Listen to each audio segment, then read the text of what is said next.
నీళ్లు అడిగితే నెత్తురు జల్లుతావా? నువ్వు మాట్లాడేది ముఖ్యమంత్రి భాష లేక ఫ్యాక్షనిస్ట్ భాష? యెస్. అవును. తెలంగాణలో అధికార పార్టీ మీద బీఆర్ఎస్ పార్టీ మాట్లాడుతున్న మాటలివి. తెలంగాణ రాజకీయాల్లో సీఎం రేవంత్ రెడ్డి శైలి ఇప్పుడు తీవ్ర చర్చనీయాంశమైంది. ప్రత్యర్థులపై విరుచుకుపడే క్రమంలో ఆయన వాడుతున్న భాష, యాస, ప్రాస, చేస్తున్న కామెంట్స్ సొంత పార్టీలోనే గుసగుసలకు కారణమవుతున్నాయి. కేవలం ఒక్క నెత్తురు కామెంట్ మాత్రమే కాదు.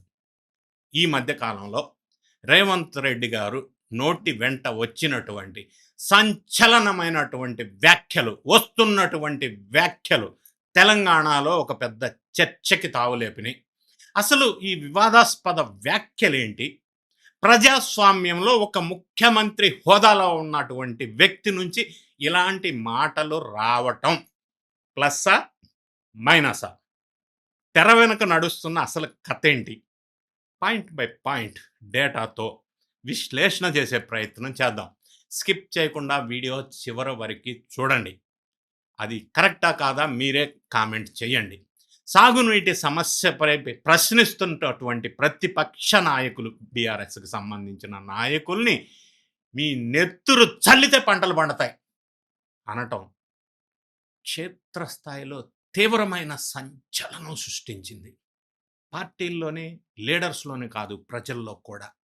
నీటి సెంటిమెంట్తో ముడిపడిన తెలంగాణలో ఈ నెత్తురు కామెంట్స్ రేవంత్ని డిఫెన్స్లో పడేశాయా? ఈ వ్యాఖ్యలు బాధ్యత రాహిత్యంగా ఉండటమే కాకుండా ప్రజలను రెచ్చగొట్టడం, ఉద్రేకపరచటం, ఆత్మహత్యలకు ప్రేరేపించేలాగా ఉన్నాయి అని ఆరోపిస్తూ చొప్పదండి మాజీ ఎమ్మెల్యే సుంకే రవిశంకర్ మొన్న సోమవారం 13th July 2026న గంగాధర పోలీస్ స్టేషన్లో దీని మీద ఫిర్యాదు చేయటం కూడా జరిగింది. గతంలో ఒకసారి రేవంత్ రెడ్డి గారు జర్నలిస్టులపై తోకలు కత్తెరిస్తా అనే హెచ్చరికలు, ప్రభుత్వ తప్పులను, వైఫల్యాలను ఎత్తి చూపే మీడియా సంస్థలపై, జర్నలిస్టులపై రేవంత్ రెడ్డి గారు చేసిన వ్యాఖ్యలు ప్రెస్ క్లబ్ వరకు వెళ్ళాయి. తోకలు కత్తెరిస్తా, చూస్తూ ఊరుకోం అంటూ ఆయన చేసినటువంటి వ్యాఖ్యలు ప్రెస్ ఫ్రీడమ్ని అణిచివేస్తున్నాయి అనే ఒక నెగటివ్ టాక్ కూడా అప్పట్లో వచ్చింది. ఇంకా కొన్ని కామెంట్స్ మనం చూసినట్టయితే, బ్యూరోక్రాట్స్, అధికారులపై చర్మం ఒలుస్తా లాంటి కామెంట్స్. మనం పనితీరు సరిగా లేని అధికారులను లేదా గత ప్రభుత్వానికి అనుకూలంగా ఉన్నారనే అనుమానం ఉన్నటువంటి ఐఏఎస్, ఐపీఎస్ ఎవరైనా సీనియర్ అధికారులను హెచ్చరిస్తూ చర్మం ఒలుస్తా, ఊచలు లెక్క పెట్టిస్తా అనటం సచివాలయ వర్గాల్లోనే అధికారుల్లో తీవ్ర కలకలం లేపింది. ఒక ముఖ్యమంత్రి పాలనను గాడిలో పెట్టాలి కానీ అధికారుల్ని ఇలా బహిరంగంగా బెదిరించటం అనేది అడ్మినిస్ట్రేటివ్గా మైనస్ కాదా? మరి ఇంకా కొన్ని కామెంట్స్ కూడా నాకు గుర్తున్నాయి. మహిళా నేతలపై డ్రామాలు, బట్టలు మార్చటం స్పెసిఫిక్ టార్గెట్ సబితా ఇంద్రారెడ్డి గారు. ఇది కూడా అన్నది అసెంబ్లీ వేదికగా. అసెంబ్లీలో కాంగ్రెస్, బీఆర్ఎస్ మధ్య గతంలో వాడి వేడ చర్చ జరుగుతున్నప్పుడు మాజీ మంత్రి సబితా ఇంద్రారెడ్డి గారిని ఉద్దేశించి రేవంత్ రెడ్డి గారు చేసినటువంటి కామెంట్స్ సభని కొంత ఆశ్చర్యపరిచినాయి. నమ్మి పక్కన కూర్చోపెట్టుకుంటే బట్టలు ఊడదీసి వేరే పార్టీ బట్టలు వేసుకున్నారు, ఇక్కడ డ్రామాలు ఆడుతున్నారు అంటూ ఆయన చేసినటువంటి వ్యాఖ్యలు తీవ్రమైనటువంటి దుమారం లేపినాయి మహిళా వర్గాల్లో. అందులో ఒక సీనియర్ మహిళా నేత ఆమె. గతంలో ఆమె హోం మంత్రిత్వ శాఖను కూడా చేశారు. మరి అటువంటి హోదాలో ఉన్నటువంటి రేవంత్ రెడ్డి గారికి ఈమె మీద ఈ బాడీ లాంగ్వేజ్ మరియు బట్టలు మార్చటం అనే పదాన్ని వాడటం మహిళా లోకంలో రేవంత్ రెడ్డి గారి గ్రాఫ్ తగ్గేలా చేసింది అన్న వార్తలు వినిపిస్తున్నాయి. ప్రతిపక్షాలు దీనిపై రాష్ట్ర వ్యాప్తంగా కూడా అప్పట్లో ఆందోళన కూడా చేపట్టారు. ఇంకా ముందుకెళ్తే నాకు ఇంకా గుర్తుంది ఇటువంటి కొన్ని సందర్భాలు. కేసీఆర్ కుటుంబం మీద ఫామ్ హౌస్ కాళ్ళు విరగ్గొడతాం, వ్యక్తిగత దాడులు స్పెసిఫిక్గా కేసీఆర్ అండ్ కేటీఆర్ టార్గెట్. రాజకీయ విమర్శలు గీత దాటి మాజీ సీఎం కేసీఆర్ శారీరక స్థితిని అంటే ఆయన సర్జరీ తర్వాత సడెన్‌గా ఆయన బెడ్ రెస్ట్ కొంతకాలం తీసుకోవటం, ఆయన వ్యక్తిగత ఫార్మ్ హౌస్ జీవితాన్ని టార్గెట్‌గా చేస్తూ చేసినటువంటి రకరకాల కామెంట్స్ అప్పట్లో వివాదాస్పదం కూడా అయినియి. కేసీఆర్ లంగర్ హౌస్‌కో, ఎర్రగడ్డకో పోవటం ఖాయం. ఫార్మ్ హౌస్ గోడలు బద్దలు కొడతాం. కేటీఆర్‌ని జైల్లో చెప్పకూడు తినిపిస్తా అంటూ పదే పదే థ్రెటనింగ్ టోన్ అంటే బెదిరింపు ధోరణి. ఈ విధంగా మాట్లాడటం పరిపాలన కంటే కక్ష సాధింపు రాజకీయాలే ప్రాధాన్యత ఇస్తున్నారు అని ముద్ర పడేలా ఇప్పుడు ఈ వ్యవహారం అంతా చూస్తే ఒక అభిప్రాయం మనకు అనిపిస్తా ఉంది.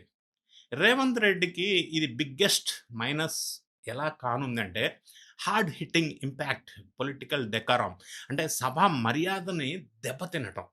పిసిసి ప్రెసిడెంట్‌గా ఆయన ఉన్నప్పుడు అప్పటి భాష వేరు. కానీ ఒక ముఖ్యమంత్రి అయిన తర్వాత మాట్లాడవలసినటువంటి భాష వేరు. ఈ తేడాని రేవంత్ రెడ్డి గారు మర్చిపోతున్నారని నేను అనను. కానీ కంట్రోల్ చేసుకోలేకపోతున్నారు. గతంలో ఆయనకి జరిగిన అన్యాయం అయ్యి ఉండవచ్చు. కానీ సొంత పార్టీ కాంగ్రెస్ సీనియర్స్‌లోనే దీని మీద కొంత అసంతృప్తి వ్యక్తం అవుతున్నటువంటి విషయం. తెలంగాణ ఎన్నికల్లో కాంగ్రెస్ గెలవటానికి మహిళా ఓటర్లు అనేవాళ్ళు ప్రధానమైన కారణం. కానీ ఇలాంటి తీవ్రమైన హింసాత్మకమైన రెచ్చగొట్టే ధోరణి ఉన్న పదాలు వాడటం వల్ల ఈ మహిళా ఓటర్లలో ఒక రకమైనటువంటి నెగటివిటీ స్టార్ట్ అయ్యే అవకాశం ఖచ్చితంగా ఉంటుంది గదా! ఇది ఎలా మిస్ అయ్యారు రేవంత్ రెడ్డి గారు అర్థం కాని పరిస్థితి. రాజకీయాల్లో ప్రత్యర్థుల్ని దెబ్బ కొట్టటానికి వ్యూహాలు కావాలి. ఇలాంటి వివాదాస్పద వ్యాఖ్యలు కాదు.